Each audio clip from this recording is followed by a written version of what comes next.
All right, the AU-EU summit is currently underway in Abidjan in Côte d'Ivoire with calls for action on migration and the slave trade that is currently taking place in Libya. Now, the two continents call for working together in order to tackle the challenges that are facing their countries. Calls for decisive action on the slave trade on African migrants in Libya featured prominently at the opening of the Africa-EU summit in Abidjan in Côte d'Ivoire. European and African countries gathered under one roof to discuss relations from trade, investment, migration and working together. Germany's Angela Merkel and France's Emmanuel Macron were some of the leaders who shared the stage with President Jacob Zuma. The EU has welcomed the redefining of relations with the AU, saying events of migration should not drive the wedge between the two continents. All right, our reporter Mzwandile Mbeje is at the AU-EU summit out in Abidjan in Côte d'Ivoire and is now joining us for a live update. Mzwandile, a very good afternoon to you. There's been wide calls worldwide for migration or action rather on migration, as well as the slave trade that is currently taking place in Libya. Has this been a prominent feature on the agenda at the summit? And what were some of the resolutions in regards to this? Thank you very much, Alicia. I'm sure you will see quite a crowd on your camera there.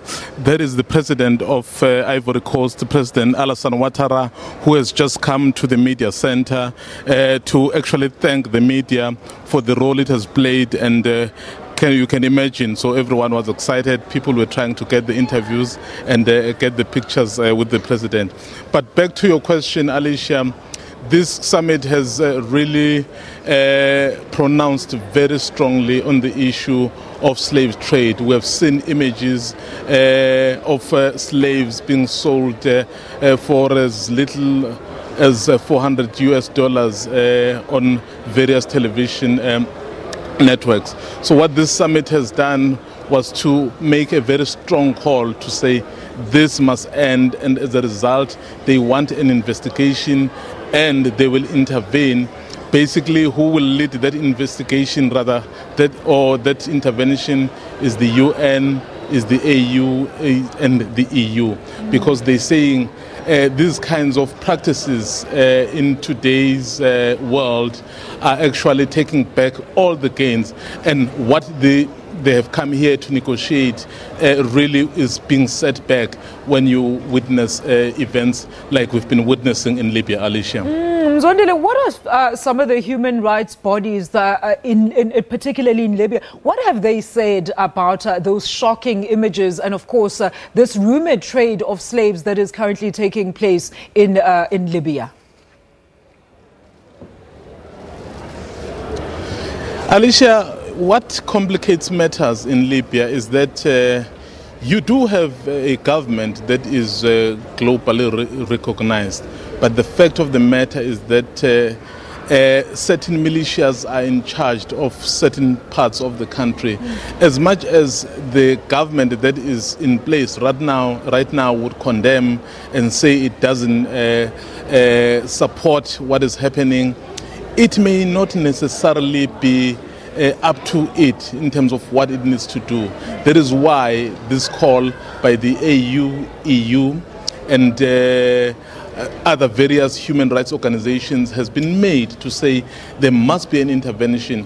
And that intervention, we understand that the AU will mandate the Human Rights Committee or the Commission to go deeper into that, because already the Libyans presented to the leaders here to say, so we are already investigating this. We have identified about 42 sites. It's not all of them, but it's what they were able to identify.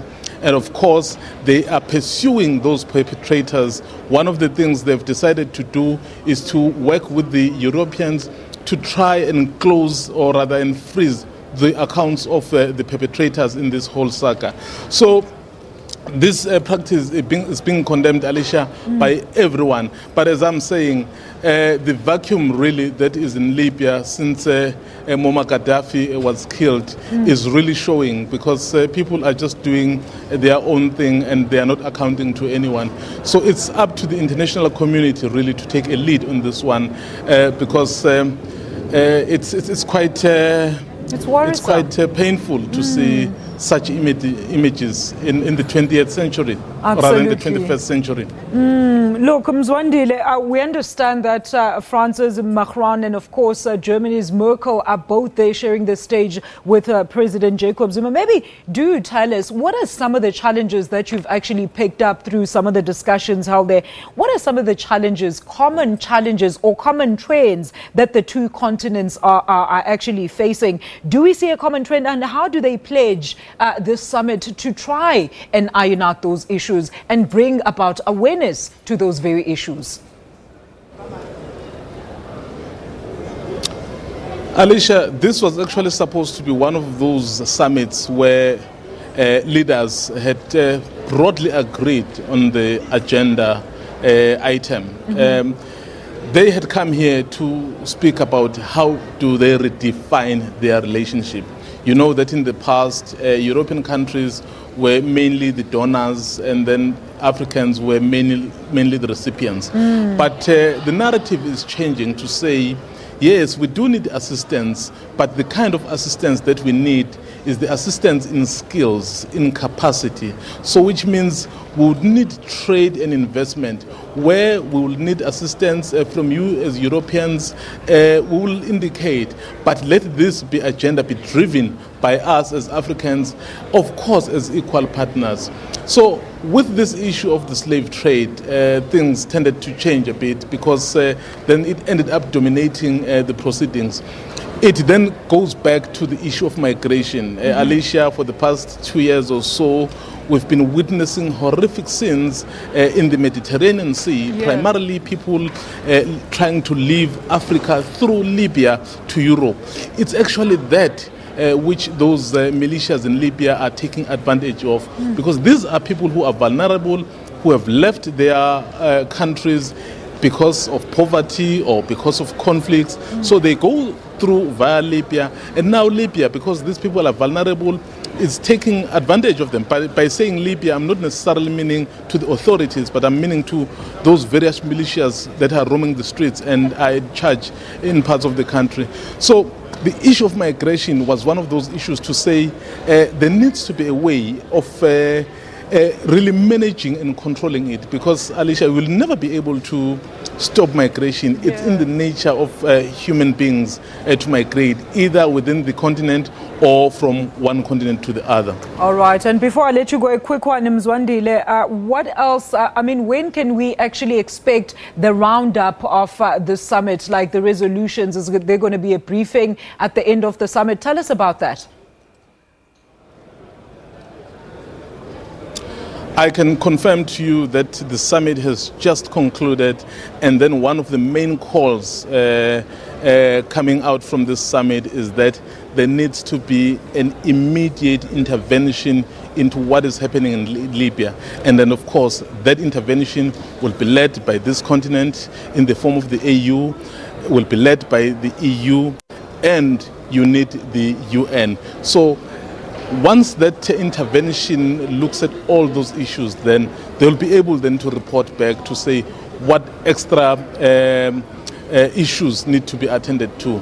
We did hear that there also must be a task team to go deep into these issues and investigate them. But as I can say, it was a summit about trade and investment. Yes, they did speak about those issues, but the issue of slave trade in Libya dominated proceedings, Alicia. All right, then you can head on straight to the airport. Mzwai, we'll see you back in the country. Thank you so much. That is Mzwandile Mbeje. He's the SABC presidential reporter out in Abidjan in Côte d'Ivoire, and is giving us an update on the AU-EU summit that is currently taking place there.